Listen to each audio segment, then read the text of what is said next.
Washington Grown is brought to you by the Potato Farmers of Washington. Learn why Washington is home to the world's most productive potato fields and farmers by visiting potatoes.com. Also brought to you by Northwest Farm Credit Services, supporting agriculture and rural communities with reliable, consistent credit and financial services today and tomorrow. And by the Washington Turfgrass Seed Commission, helping our farmers produce the highest quality turfgrass seed in the world. Hi everyone, I'm Christy Goranson and welcome to Washington Grown. I'm at Oyster Bay Farms in Olympia where first-generation farmers are raising cows, sheep, and of course we have some chickens here and their beautiful eggs. In this episode of Washington Grown, we're going to be talking about the rising stars in farming here in our state. I'll visit Oyster Bay Farms where first-generation farmers produce rainbow eggs. I'm like, oh my gosh, I'm that story, that next generation farmer getting on the land. And I'm in Medical Lake making strawberry French toast at LaFay Street Bakery. What's like the team's favorite thing? We have what we call snack time.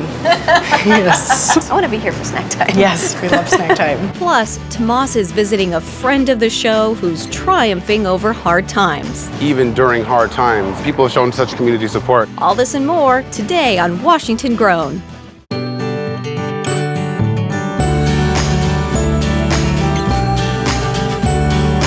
This is harder than it looks.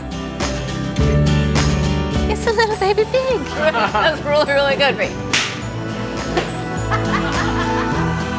That's a little party in a little glass. Well, hello there. Gobble, gobble, gobble, gobble, gobble. Oh!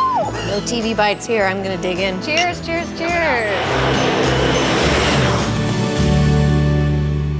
Here in the small town of Medical Lake, ask any local for the best place in town and they'll lead you to LaFay Street Bakery. This rustic location is the perfect spot to enjoy some incredible baked goods, have some coffee, and watch the world go by. I mean, it's just kind of nice and relaxed, you know. It's super calm. It's kind of a rustic country environment, and they always make you feel like a friend when you walk in the door. They all greet me when I come in. Hey, Randy.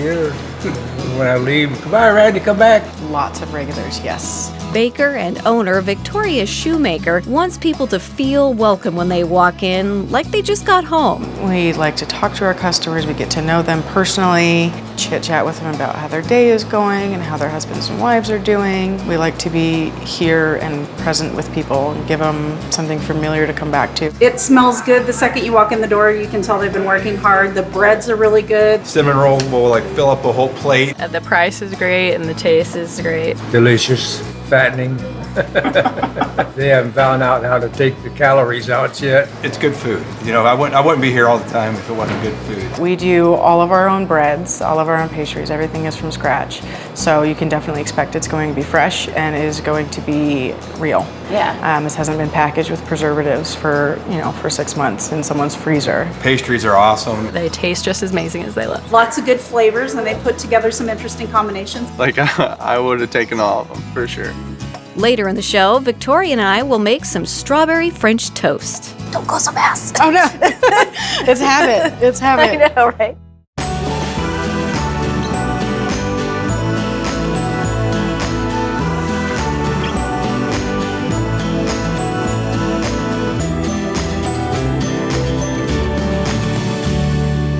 Today I'm down in Olympia at Oyster Bay Farms. Although the name sounds like a seafood restaurant, here they raise chickens. So the chicks all come in the mail, which is a really strange thing. That is kinda weird. It is really weird. Melissa and her husband Nate run the farm. They raise chickens for eggs and meat as well. The post office will call you before they even open because they don't want 500 chicks. Takes them a couple days to get here. Funny. You get the phone call, you rush down there. I'll heat my car up really hot. Melissa took me to see the chickens they raise for meat. Every day, the chicken pen is hooked up to a tractor and dragged to a new section of the pasture. One, they're eating tons of bugs. That's the first thing they do when we move them forward is they eat tons of bugs. Nice. They're going after the grass. And then we're not having to clean up after them. They're actually putting the manure where I need it, which is on the pasture, which is really hard to get. So they're giving back. They're not just taking. Seems like a very logical way to do this. Yeah, they're happy. Yeah. They're healthy. You know, every year you kind of modify something a little bit more. Although Melissa does a great job managing the farm now, when she first moved here to work on the farm in 2000, she had no idea what she was getting into. We moved here and I remember there being chickens into a place that we were able to keep our storage stuff and being like, what do I do? Right. You know, just because there was chickens, you know, really not understanding animals. Probably 2014, we were having dinner with Pat and Kathleen, the previous owners, and they were mentioning, what are they going to do with the farm? They were getting ready to be done. Yeah. So my husband raised his eyebrows at me like, what do you think? And I was like, let's do it. You had to kind of jump through some hoops in order to get this to happen, right? Yeah, I'd say that's a little bit of an understatement. So Melissa and I are first generation farmers. Because of that, we're not coming to this enterprise with the luxury of having our parents' land to inherit or our parents' business to inherit. Melissa and Nate were able to buy the farm thanks to something called the Farmland Preservation Project. Very easily, this 40-acre parcel could have turned into 8 5-acre lots with a McMansion on each one. But instead, the county came up with a grant that paid the previous owners to put an easement on the property. Okay. So the previous owners get their investment. We have access to the land at a lower and much more affordable cost. And without it, we wouldn't be here. Next on our tour, Melissa took me to see the egg-laying hens. Oyster Bay Farms specializes in rainbow eggs. Well, hi! And so as you can see, we got a diversity of different colors there. You know, not that the eggs are gonna taste any different, but they do look different. And you know, it does show the diversity of chickens that are out there, breeds that are out there, and it's a high quality product. So every evening we gather eggs, and it's about 12 to 13 dozen at this point with our 275 hens. And so it's probably a little bit lower than a commercial flock because they don't have the diverse breeds, which of course the diverse breeds aren't gonna lay as much. So I'll take them back and I wash eggs every morning. I usually get up before the rest of the family, and that's my podcast listening, egg washing time. And when I lay them out, I put them in the rainbow. Aww. And so then when I pack the eggs, I can take the appropriate amount of each color. Yeah. I often have the cashiers tell me how every time they come up, I open them just to look at them. But it's really nice. Other people really do appreciate that extra touch I'm putting in. Yeah. What's the future for you guys? What do you see? Well, I see a lot of eggs. Yeah. In our future. Eggs everywhere. I'm like, oh my gosh, I'm that story, that next generation farmer getting on the land. And, you are. You know, I'm a first generation farmer, so I don't come with any capital or any equipment or any knowledge. It's all, you know, bootstrapping. And learning as you figuring, go. Yeah, school of hard knocks. I love that.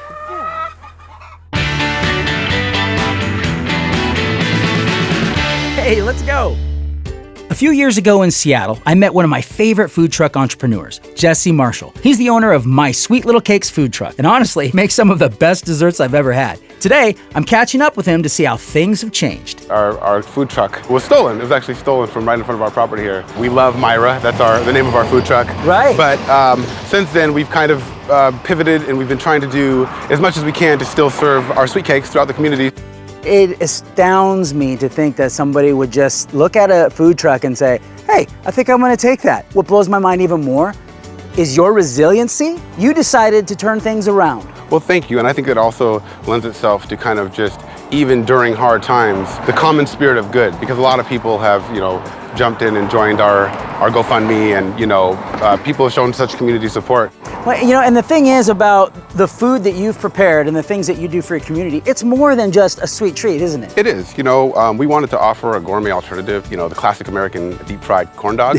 And so we started with our custom-made waffle irons that we had cast, of course, in the shape of plump corn dogs. And then each of our batters are made from scratch. Today's special, what you're going to really enjoy, which is our quiche cake with grass-fed beef, and it has delicious roasted red pepper. If it's anything like the sweet cakes that I had 3 years ago, I already know I'm going to love it. All right, well, get ready. We're going to knock your socks off. Let's do it. Wow. Yeah? That was good. Yeah, thank you. Have you eaten at Sweet Little Cakes before? No, I have not. You have not? I have not. It's got some ground beef in there. It's nice and hearty. It's super fresh. Super fresh. All the ingredients are super yummy. Everything on the side. You gotta go back in for a second bite. That's good. That's good. It's got a tangy sauce on it. Let that swirl around. Oh, it's marinating. Oh, that sauce, Tomas. Let me tell you about that sauce. I don't know what's in it, but I love it. Your ability to turn things around and come back, to pivot on a dime and offer something that's just as great as your tasty desserts. Thank you so much.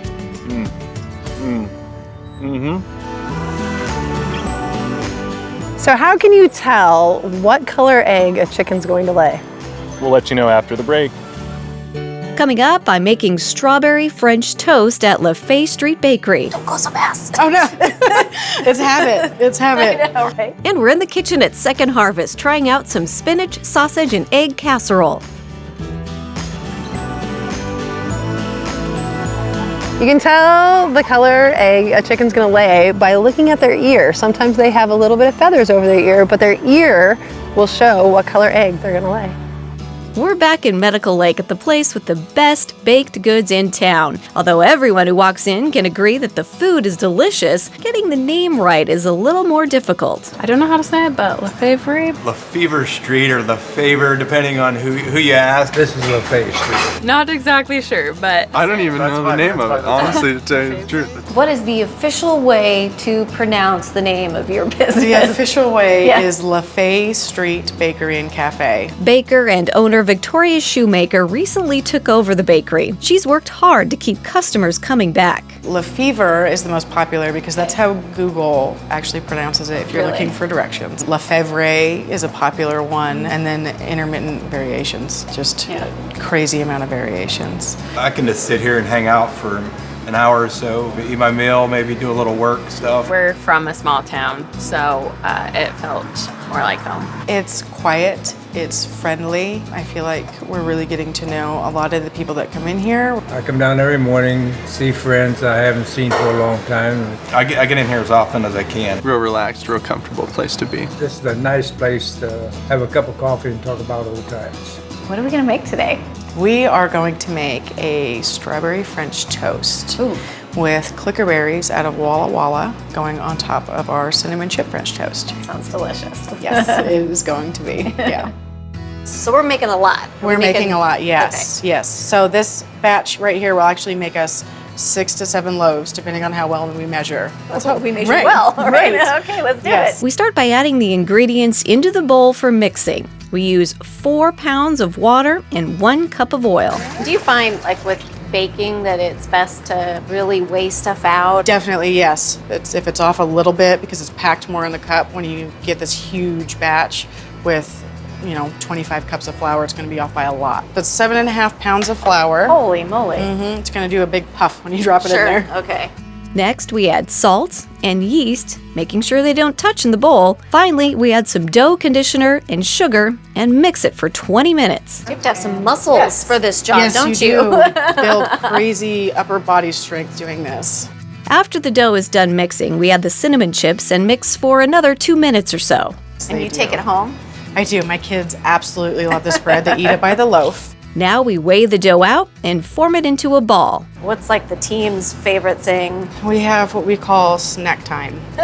Yes. Something was messed up or there's a little bit extra something. Oh, yeah. And we set it to the side. When they go on breaks, they get to snack. I want to be here for snack time. Yes, we love snack time. After they've rested a bit, we form them into loaves. Don't go so fast. Oh no, it's habit. It's habit. I know, right? No, mine's a little chubby. They do expand in the pan, so that actually looks wonderful. Okay. Oh my gosh, look at those. See, little guys, that's what you're going to be in a minute. I'm going to grow up. Now we put them in pans, spray them with water, and put them in the proofer. Then we put them into the oven and use them to make some French toast. So we're actually going to put strawberry, it's called a clickerberry, out of Walla Walla, Washington. Okay. So they have bred these strawberries to taste like they've been sitting in syrup. Wow, and so they're called clickerberries? Clickerberries, yeah. I've never heard of that. I didn't until I moved up here. So this is our finished French toast. Just going to have that right over the top, and we want a little bit of extra juice because we're not adding syrup. Here's a fork for you. Perfect. You get that side, I get this side. And I love how you just keep it simple, because that's what people like. They have a tartness to them, but still it's the like same. Just right. Yep, because it works perfect with sweetness. Yeah. Everything else. I mean, breakfast is the best meal of the day, right? Or we can have this for lunch and dinner. Breakfast all day. To get the recipe for LaFay Street Bakery's strawberry French toast, visit wagrown.com. Advocating for our hard-working farmers isn't an easy job. It takes dedication, passion, and focus. Today I'm talking with Matt Close, the Executive Director of the Ag Forestry Program, where they're training the future leaders of Washington agriculture. So tell me about the Ag Forestry Program. What is it in a nutshell? Well, the Ag Forestry Program is a leadership program for adults in the natural resources industry. So we're talking about people like farmers, ranchers, people who are a part of agribusinesses. Over 18 months, participants take 13 seminars focusing on building leadership and communication skills. So we bring these 20-odd people together, and they all have different ways of thinking and different ways that they serve the natural resources and different ends of the political spectrum. At the end of the process, what we hope is that they build enough trust with one another that they know that even though they disagree, that they can find common ground and move forward to help find solutions for Washington together. So the participants get to travel. They not only get to go travel around Washington State for 11 seminars, they also spend a week in our nation's capital learning about the federal government and the different NGOs that support agriculture and forestry and the natural resources. And then the crown jewel in the program really is the international trip. And they have an opportunity to spend up to 2 weeks in a foreign country. We want them to experience something totally different that allows them to exercise their group management skills that they're working on as part of the program, and then also their leadership skills. The members of the cohort are required to attempt, at least, to pass legislation or to change an administrative rule as their capstone project. That's so cool. That's so intense, though. Some people say it's like drinking from a fire hose, but certainly there is value in that. How is Washington as a state better because of this program? Washington State is better because there is now a silent force of ag forestry graduates out there making a difference every day, helping us to have sustainable natural resource management and to feed us. And they're out there doing the work that's needed to be done. Coming up, I'm learning about a relatively unknown product called camelina oil. That's all right. It'll catch. Not bad. Yeah. It could have been better. Yeah, you can come work for us But anytime. yeah.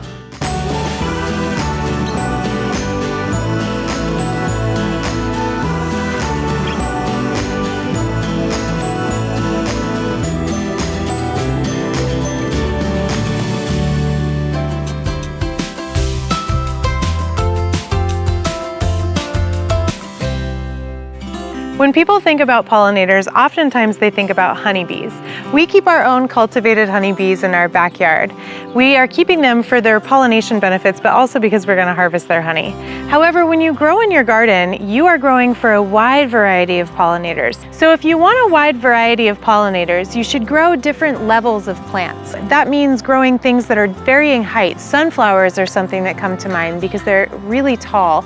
And so those will bring in birds, and the bees will go up to eat those too. However, growing different shapes is important too. If you grow an umbel-shaped flower, which is like an upside-down umbrella, those are what swallowtails like to eat. Another thing that you can let go to flower is last season's carrots. It'll come up this year and then produce a large umbel-shaped flower on the top. You can let the pollinators eat that, and then at the end of the season, save that seed as well. When you're planting for pollinators, you don't have to put the flowers in your garden. The pollinators will travel. So you can plant in your front yard and have your vegetable garden in the backyard, and that's okay. When you're selecting flowers for pollination, look for things that flower at different times of the year. That way you'll have a pollinator buffet that's ready to go from early spring until fall. Today I'm in windy Ritzville at a field full of camelina, a crop that I've never heard of that's used for its oils. We have 70 acres of camelina. Kurt Greenwald is the owner of Old World Oils. They're the only camelina processors here in Washington. Well, tell me a little bit about camelina. Sure. I haven't heard of it. Well, most and people, I've never seen it. Yeah, most people haven't. Camelina is really an ancient crop. They've dated it back about 3,500 years in human history. Biblical scholars have told me that it was very common during the time of Jesus. The seeds are what contain the oil. The oil is extremely high in omega-3s. The nutritional aspect of camelina compared to other oils is just huge. You just can't compare it. Our vitamin E content is about 12 times what olive oil has. So it's huge in vitamin E, as well as the versatility of cooking with it, using it for cosmetics, as an anti-inflammatory, as a vitamin E supplement, or an omega-3 supplement. It'll do all those things. Camelina is commonly used for horses to keep inflammation down and to create a healthy coat. The people we sell to in Lexington said a year ago that 6 horses in the Kentucky Derby were using our oil. Kurt took me on a tour of his processing facility where the seeds are cleaned and pressed into oil. When they're harvested, that camelina will be stored at least 6 to 9 months. It just gives it time to respirate and mellow out a little bit. It'll come out of this auger into our seed cleaner. Okay. It's got 3 screens. It comes down and basically it takes out the weed seeds, debris. It's not perfectly clean, but it comes into here. Yeah, so and it's these are clean the- enough to go through the press. So this is the clean stuff. Yeah. Wow, And look at how pretty this is. from here, it'll go up this auger, feeds down into the press, and there the press will crush it, releases the oil, and the meal, which is the spent seed, comes out. Well, this is the meal, and it's a little warm. This is what we sell for feed. Most of it goes for chickens. Runs about 40% protein, about 10% fat. That is so cool. So it's, yeah. it Very gets- hot. Yeah, and then the oil will take a series of gravitational settlings, and the remaining dirt and small seed is settled out. To end our day, Kurt let me bottle my own oil to take home. There you go. Oh, there Perfect. we go. Oh, Perfect. that's not that bad. Yeah, no. And you just take one of those and open it, and on it goes. And then this. That's all right. It'll catch. There you go. Looks That's pretty what good. Not really. Well, if you just, yeah, it's not bad. Not bad. Yeah. It could have been better. Yeah, you can come work for us Yeah. anytime.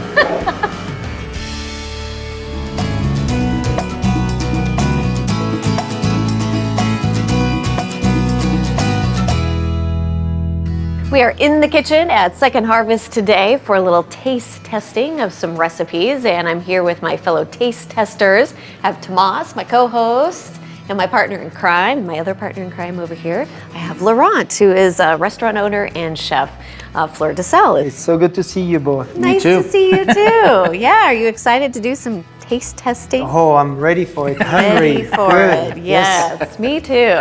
This episode is all about rising stars. I was able to go to Oyster Bay Farms, which you just saw, and a beautiful place. First generation farmers, they were just working on the property and then decided to take it over, and now they're making these beautiful rainbow eggs. Well, we're going to need more first-generation farmers as we go on if we are going to want our agriculture to keep blossoming and growing. So those first generations, let's go. You know, I really invite people to buy local, fresh eggs. I mean, we all have in our neighborhood somebody who has chicken Who has and chickens, sells. Yes, right. and they are so much better. I mean, you want to make a meringue, there's nothing like a great egg whites fresh. The meringue will be stiff and nice. The yolks are deep yellow. Yeah, so we are going to do an egg recipe, and it's called spinach, sausage, and egg casserole. Can't wait. Yeah, I think Thomas sounds cannot wait. Hearty and warm and perfect gonna for the fill morning. you up. Yeah, and this is by Lauren. And she says that this is a recipe that I created after my boyfriend described an egg casserole that I couldn't find a recipe for. He took this with him on a hunting trip, and everyone loved it. And so she posted this recipe on allrecipes.com, and now we're going to see how to make it. And this is the spinach, sausage, and egg casserole.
This looks so good, and it smells delicious. Yeah, how can you go wrong with a nice breakfast Hearty. casserole? Very tasty, very moist.